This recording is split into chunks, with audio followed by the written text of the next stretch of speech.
wahidin manzon Allah sallallahu alaihi wasallam la an yahdi Allah bika rajulan wahidan khairun laka min umri an-ni'am. Allah ya shirye da mutum daya ta kokarinka, ta kiranka, ta gudunmawarka ya fi da a baka jajayen rakuma guda 100 daidai yake da motoci mafi tsada guda 100 yan wa masu albarka.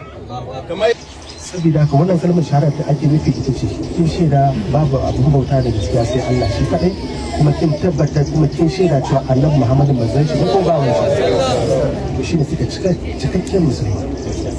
Kin gane? So ki tsaya ki kare hakkin addinin musulunci. Kada ki wasa da sallah.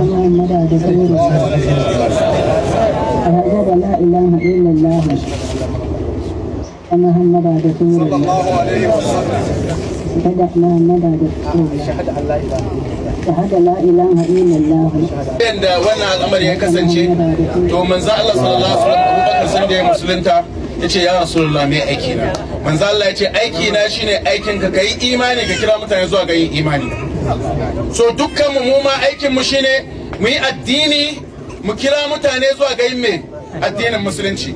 To idan muka yi haka yan uwa mun tsira, idan muka yi haka mun tsira. A takaice ba tare da bata lokaci ba, kamar yadda muke ta gaya mana tintini, addinin guda ɗaya ne Allah ya turo, miƙa wuya ga Allah tabaraka wa ta'ala.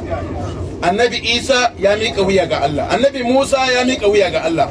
Har muke kawo mana ayoyi a cikin littafin su, littafi mai tsarki Bible, wanda a John chapter 17 verse 3 Annabi Isa ya ce, and this is life eternal, wannan shine hanyar samun aljanna, that they might know you the only true God, su san kai kadai Allah, kai ne ubangijin gaskiya, and Jesus Christ whom you have sent. Kuma ni Annabi Isa kai ka aiko ni.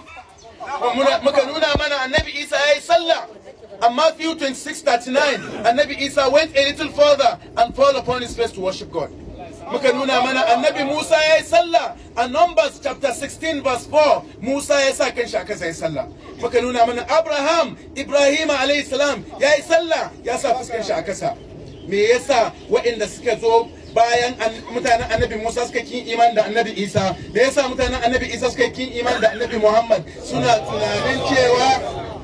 tunanin cewa tunda sun yi imani da Annabi Musa kuma Allah ya ba su at-Taura, yanzu bayan shekara 1000 suna karatun at-Taura, ya za a ce Annabi Isa ya zo da wani sabon littafi Injila, shi sa ba su yi imani ba. Amma fa Annabi Isa sai ya ce masu, I am the way, the truth and the life. Ni ne hanya, ni ne kuma ta hanya na ke samun aljanna, ta hanya na ke samun rayuwa ta aljanna. No one goes to the Father except through me. Babu wanda zai je wurin Ubangiji sai ta hanya na.